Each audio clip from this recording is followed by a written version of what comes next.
Wait a minute! Don't leave me here! I screamed. My husband, in response, simply said, "Come back when your leg is healed."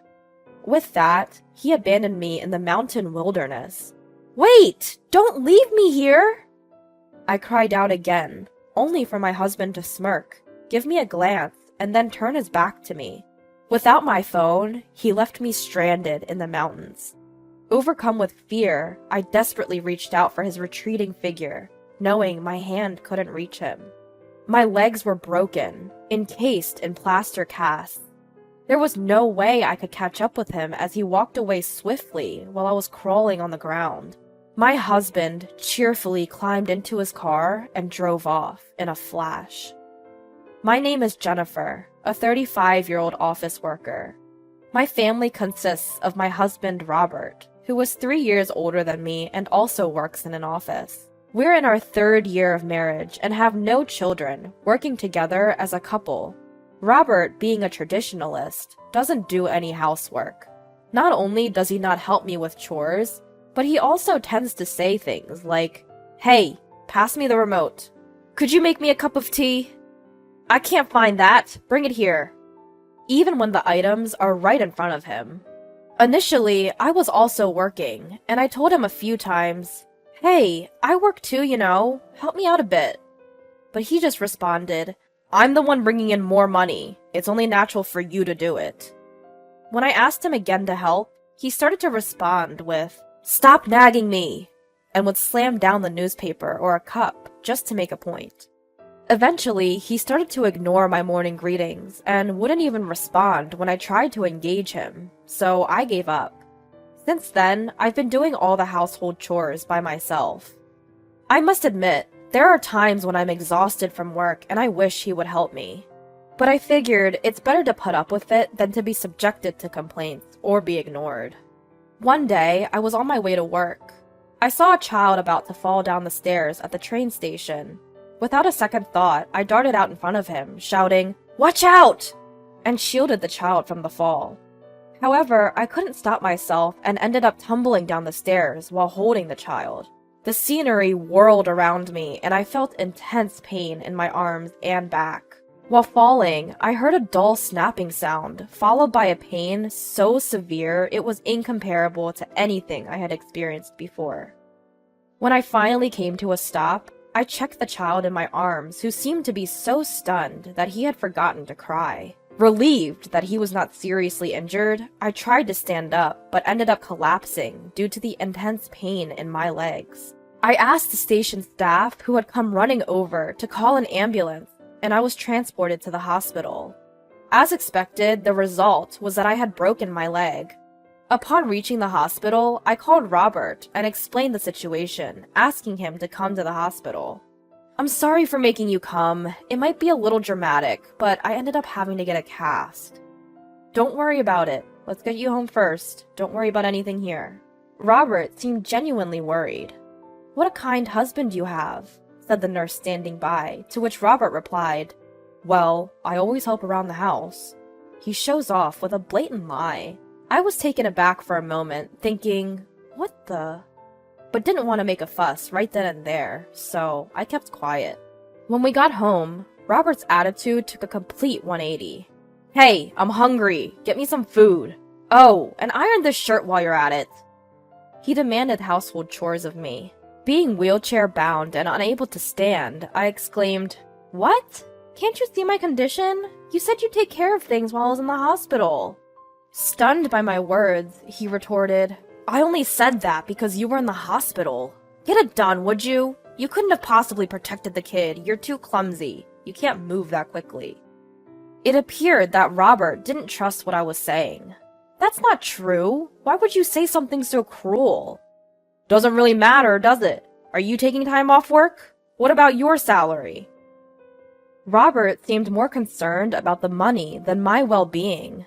I had been told that I would receive some sort of compensation from my job for the time I was off, but it would be less than my usual salary.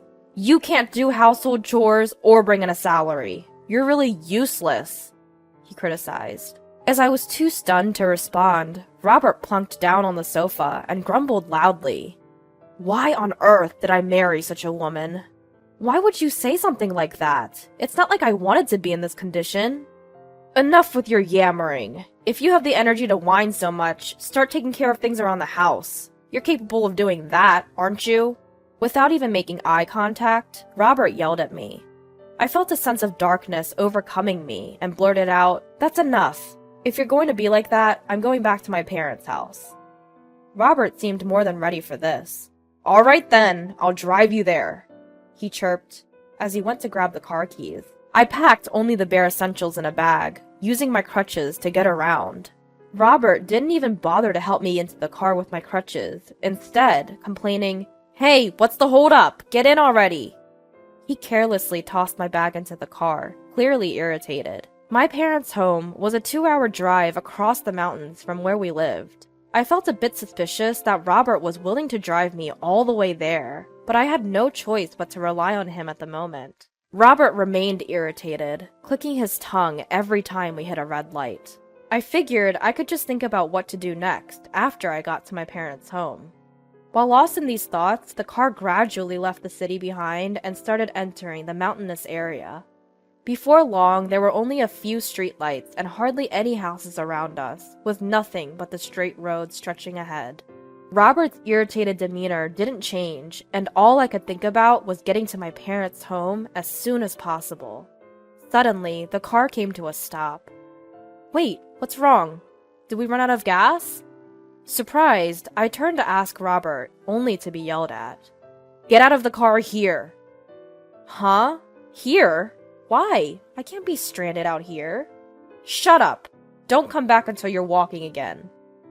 Never in my wildest dreams did I imagine this scenario. Despite my desperate attempts to hold onto the seatbelt and the door, Robert forcefully shoved me out of the car.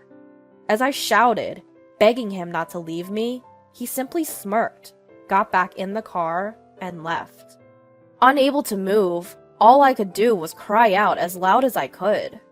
But Robert made a U-turn, and the car soon disappeared back the way it came. He left me without my bag or my belongings. My phone was in my bag, so I had no way to contact anyone. It was evening when I left the house, and the surroundings were getting darker and darker. I was at my wit's end, unsure of what to do next. I had let my folks know I was coming home, but I had no idea if they would come looking for me. I began crawling, inching my way towards where there might be people. Soon, my breath hitched from the pain and exhaustion, and looking back, I could see I hadn't made much progress. Suddenly, I heard the light, rapid footsteps of someone approaching. A woman in jogging clothes came into view. When I desperately called out for help, she sped up and ran over. "What happened? What are you doing all alone here? And what's with the outfit?"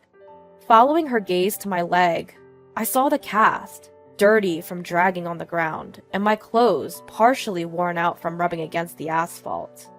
Through tears, I explained my situation. The woman responded, "My home is just around the corner. I'll bring my car. Just wait here." She then removed her windbreaker and draped it over me.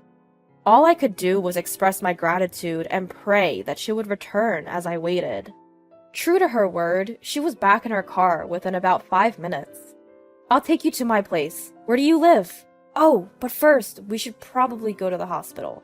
Besides providing me shelter in her car, she even offered to drive me home. I suggested that we should go to my parents' house first, as they might be worried. She agreed. Her name was Patricia, and she was incredibly empathetic as I cried and told her my story. Her strong condemnation of what happened to me, saying it was inhumane and beyond forgiveness, gave me a sense of relief and caused even more tears to flow. We ended up bonding over our shared disdain for my husband, Robert, and before I knew it, we had arrived at my parents' place. "Thank you so much. Please, come in so I can express my gratitude properly." I invited her in to show my thanks. At first, she declined, saying she had work the next day. However, since I couldn't walk on my own, she helped me to the entrance of the house. My mother, who had come out to greet us, repeatedly thanked Patricia, eventually persuading her to come inside. Once inside, my parents and I thanked Patricia profusely. I then explained to my parents why I had returned and how Patricia had helped me. What a jerk! You should divorce him right away. Anyways, you can stay here until your leg is healed. My father was angry and suggested divorce. You should get some rest first. My mother, also worried, suggested. But I had something I needed to do. I'll call Robert. I decided to use the home phone to contact Robert. My parents were standing by my side. You're home already? Come back as soon as you're healed. Who do you think will take care of the house without you? Robert showed no signs of remorse. Because I had put the call on speakerphone, my parents could hear everything. Upon hearing Robert's words, they were furious. What the hell is he saying? He's got a lot of nerve. My father was yelling into the phone, his voice loud and full of fury. My mother, too, wearing a stern expression. Even though his words must have reached the other end of the line, Robert was ignoring him, repeating demands that I should get back to housework once healed. Impossible. I can't be with you anymore. Let's get a divorce. Robert heaved a deep sigh, saying, Why does it have to come to this? As if it was all my fault. I let out an equally weary sigh, quickly hung up the phone. Behind me, my parents were seething at Robert's audacious attitude, and it took quite some time to calm them down. The following day, our house phone was ringing persistently. It wasn't the type to display who was calling, but I had a hunch it was probably Robert. I kept ignoring it, but the calls just wouldn't stop. It occurred to me that maybe it really could be someone else, since it was during Robert's work hours. And when I picked up, Robert's frantic voice pierced through the phone. Finally! Hey, why did you ignore me? Never mind that. Help me out. I'm about to get fired. Robert didn't even check if it was me who picked up, and just started complaining about his imminent firing. Oh, really? And what do you want me to do about it? Your job is none of my business. His pleading voice came through the phone, but I just ignored it and put the receiver down. If he's getting fired, serves him right, I thought. Turns out Patricia was Robert's mistress. As she heard my story in the car, she began to suspect that Robert was eerily similar to her boyfriend. And when I phoned Robert about the divorce, Patricia was certain upon hearing his voice. When she asked for a picture and I showed her, she broke down, collapsing onto her knees.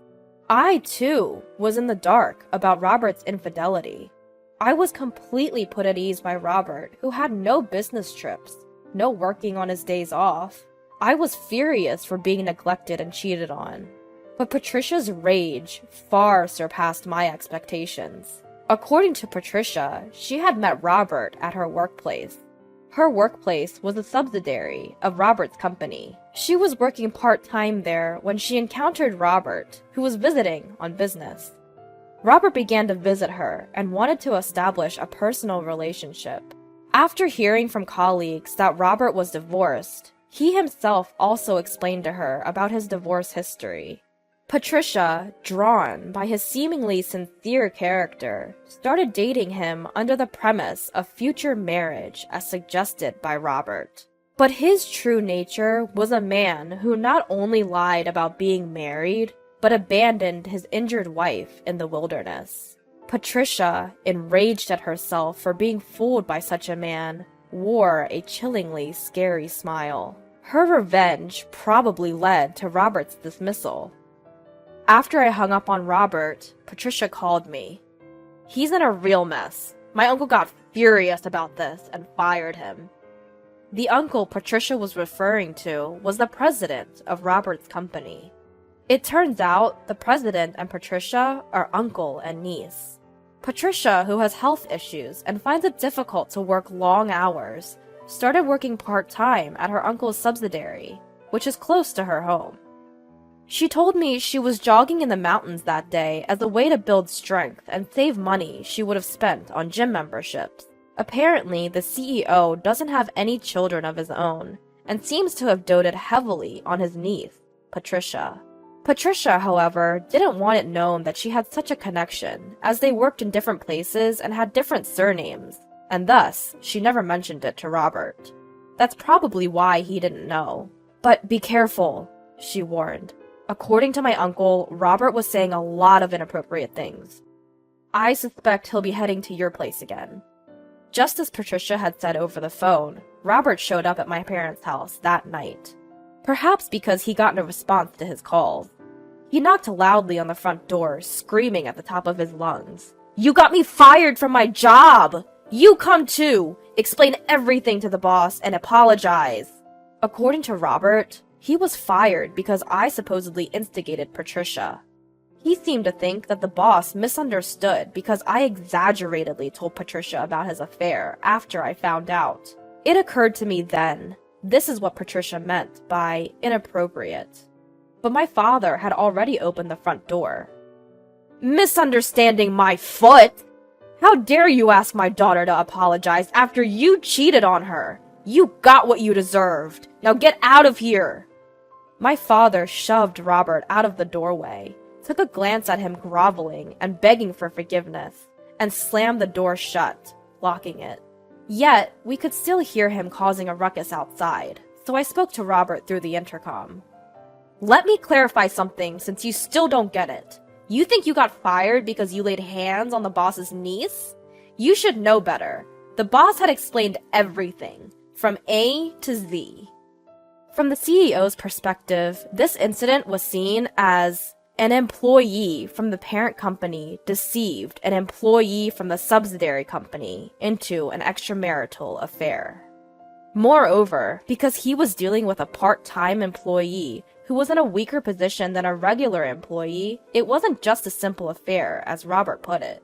There isn't a CEO who would overlook such a bad example of a parent company taking advantage of a subsidiary. Even though the CEO himself had scolded Robert countless times, Robert still thought it was just about his affair. The affair just happened to be with the boss's niece this time, but it would have been a sackable offense no matter who the other party was. If you just explained that you didn't have an affair, don't you realize how absurd that sounds? If you don't want to get arrested on top of being fired, just go home. As for the divorce, get ready to deal with a lawyer. Only then did Robert fall silent. Finally, peace returned to my parents' home. After that, I hired a lawyer and divorced him. Furthermore, after consulting with Patricia, the two of us decided to sue Robert for damages. I sued Robert for the pain and suffering of being cheated on, and Patricia sued him for the pain and suffering of being deceived into a relationship under the pretense that he was single. Robert, who was fired for disciplinary reasons and therefore had no severance pay, turned to his parents for help. But as soon as I decided to get a divorce due to this incident, I had already called Robert's parents. Upon learning this, Robert's parents were furious and refused to lend him any money. However, since he couldn't afford to pay the damages without their help, they decided to make him work at a company they knew. At that company, Robert was at the very bottom of the hierarchy, and he couldn't look down on people as he used to, thinking he was from a parent company or a subsidiary. Moreover, the reason why he was working there was well known, and he was made to work like a horse while being looked down upon every day. However, from Patricia and I's point of view, we don't care where the money comes from, as long as the alimony is paid. And we are not interested in how Robert is treated. After that, my fracture healed, and I got along well with Patricia as friends. The combined damages from the two of us amounted to a decent sum, so we were planning to go on a trip next time.